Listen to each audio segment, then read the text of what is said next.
Bien, pues hablado acerca de distintos plugins, por ejemplo el plugin de Java y del plugin Application, vamos a volver un poco a los orígenes, ¿vale? Y vamos a ver cómo podemos hacer más cosas con las tareas así en concepto general, ¿vale? En primer lugar quiero hablar de un concepto denominado dependencia entre tareas, ¿vale? En Gradle podemos introducir dependencia entre tareas de forma muy sencilla utilizando estructuras parecidas a las de los grafos acíclicos. De este modo podemos hacer que para ejecutar una tarea antes se haya tenido que ejecutar otra tarea. ¿Por qué motivo nos puede interesar hacer esto? Pues bueno, porque supongamos que tenemos tareas atómicas, ¿vale? Que es lo que hemos descrito en los primeros episodios, que se supone que debe ser un Gradle, ¿vale? Por ejemplo, una tarea que sirva para compilar cosas, una tarea que sirva para lanzar pruebas unitarias, una tarea que sirva para generar documentación y una tarea, por ejemplo, que sirva para empaquetar todo esto en un zip bonito, otra tarea, por ejemplo, para subirla a nuestro sitio web, en definitiva, tareas que hacen una cosa. Bueno, pues no tendría mucho sentido que yo pudiese decir Gradle-Q subir, por ejemplo, antes de que yo haya compilado si acaso mi programa, ¿vale? Hay ciertas cosas que no deberían ocurrir, ¿vale? No tiene sentido que si no he ejecutado la tarea de compilar se cree, por ejemplo, un zip o se suba a la página, porque ¿qué se va a subir si no hay nada? Entonces, gracias a los sistemas de dependencias, lo que podemos hacer es decirle a Gradle, oye, ¿quieres ejecutar esta tarea? Vale, muy bien, pero antes de ejecutar esa tarea debes ejecutar esta, o debes ejecutar estas, ¿vale? De ese modo podemos crear una especie de grafo, de ahí el nombre, donde una tarea puede provocar que se ejecuten otras, ¿vale? Es posible que esto os suene en el vídeo anterior, en los vídeos anteriores cuando hablábamos de Java, yo ejecutaba un comando, pero se lanzaban un montón de tareas, ¿vale? Por ejemplo, la build, la leave, por ejemplo, ¿vale? Ahora si acaso, pues podéis volver a probar los vídeos que hablábamos de Java y veréis que todo de repente como que tiene sentido, ¿vale? Pero bueno, siempre al final es lo mismo, conseguir ejecutar unas tareas antes que otras, ¿vale? Vamos a partir de un ejemplo ilustrativo para que veamos bien cómo funciona. Por ejemplo, voy a crear una tarea que sea la A, ¿vale? Que escriba, pues estoy ejecutando la tarea A. Voy a crear una tarea B que diga estoy ejecutando la tarea B.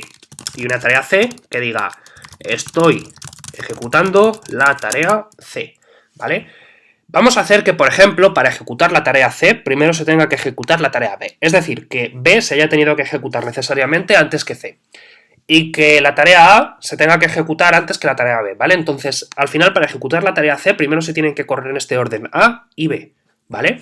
Si esto tal y como está hecho yo lo lanzo, pues como veis, si yo lanzo la tarea C, pues me va a decir simplemente que estoy ejecutando la tarea C. Y si le digo A, pues me va a decir que estoy ejecutando la tarea A. Pero vamos a un poco a forzarle, vamos a ponerle al límite, ¿vale? Podemos definir tareas que dependan de otras por medio de una propiedad que tienen las tareas denominada depends-on, ¿vale? Depends-on, podemos escribirlo así directamente entre paréntesis justo al lado del nombre de la tarea, ¿vale? Si en espacio entre el paréntesis y el nombre de la tarea tiene que ser así, pues si escribimos depends-on, dos puntos y entre comillas el nombre de la tarea, podemos hacer que para ejecutar la tarea C, primero se tenga que ejecutar la tarea B, es decir, que la tarea C dependa de la B. Si ahora, por ejemplo, yo ejecuto la tarea C, pues como veis la salida va a cambiar. Me va a decir que estoy ejecutando la tarea B y después la tarea C, a pesar de que yo le haya dicho que ejecute primero la tarea C. O sea, yo no le he pedido que ejecute la B, pero sin embargo él ya automáticamente me lo ejecuta, ¿vale?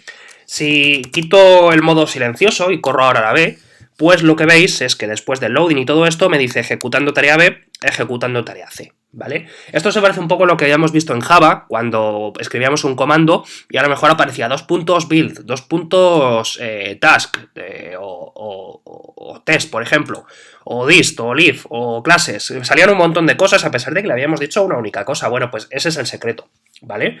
Otra forma alternativa que tenemos de declarar la dependencia entre tareas es usando directamente una propiedad metida dentro, ¿vale? Para eso tengo que hacer una serie de cambios, ¿vale? Meter esto dentro de un DoLast de los clásicos, sin recortar, ¿vale?